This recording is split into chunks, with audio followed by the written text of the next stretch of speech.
Welcome aboard the Emirates Air Line. For your safety and comfort, we request that you remain seated at all times. Thank you and enjoy the flight.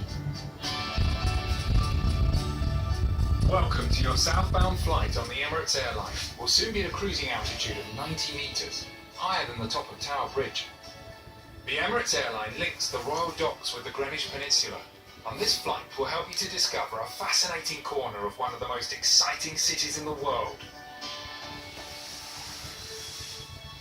Just a few miles to the northwest is the London 2012 Olympic Park.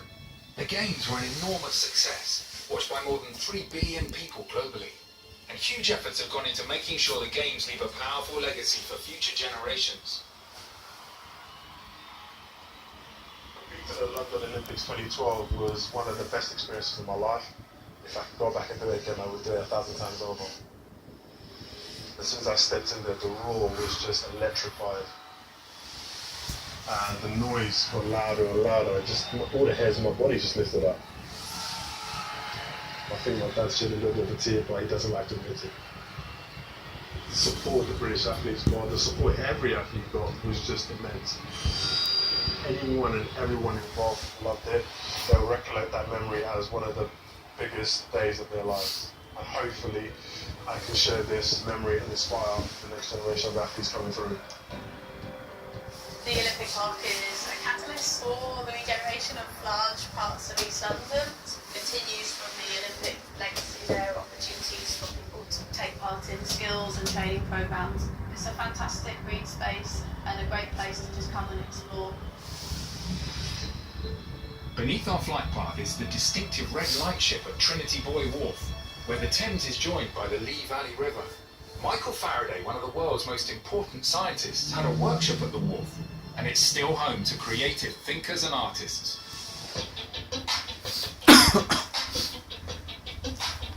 We're at the Parkway Generations chain store in Trinity Buoy Wharf. Parkour is largely about relative challenge, so it's never about just doing the biggest jump that anyone can, it's more about challenging yourself. We've got this incredible facility to train at, and it's such a positive thing to have. I'm really looking forward to seeing what the space can do for the community. If you coming from East India Station to here, there's all kinds of incredible installations, strange little pieces of street art, which kind of ties in quite well to parkour. Yeah, there's all sorts of weird and wonderful people doing interesting things down here. I made the fish as a temporary measure, and then someone was asking about a commission for a circus, so I thought I'd knock it together just to show them what they could have. We spent the last year really taking rubbish aircranes and trying to make sustainable products. We made this rickshaw, which is obviously made from the fuselage. We're also making a DAB radio using the main thrust control, which is very exciting. Trinity Buoy Wharf feels like the last corner of old London. In a way, it feels like a little bit of industry coming back to what is historically a really industrial place. The Docklands area of London went into decline after the Second World War. But in the 1980s, there was major new development here, and the business district of Canary Wharf rose into the sky. It now contains many of the tallest buildings in the UK, and more than 100,000 people work in the district. The original idea of Canary Wharf came about by accident. The government had invited down a guy called Michael von Clem, who was a banker, but was really looking for a site for a factory. And he looked around and he said, well, actually not a great site for a factory. But he knew that banking was changing and he was going to need massive training fields for his bank. And that's where the idea came from. Canary Wharf allows London to have a modern face because so much of London that we love is preserved and we like it to stay preserved.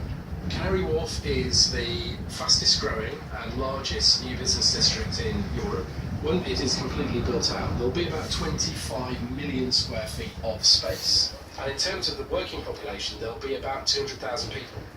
Crossrail, when it's fully operational, will bring a whole new working population to Canary Wharf. Lots and lots of exciting developments happen in the east side of London, and all linked by the Docklands Light Railway, by the Jubilee Line, by Crossrail, by all the other transport infrastructure that links into those.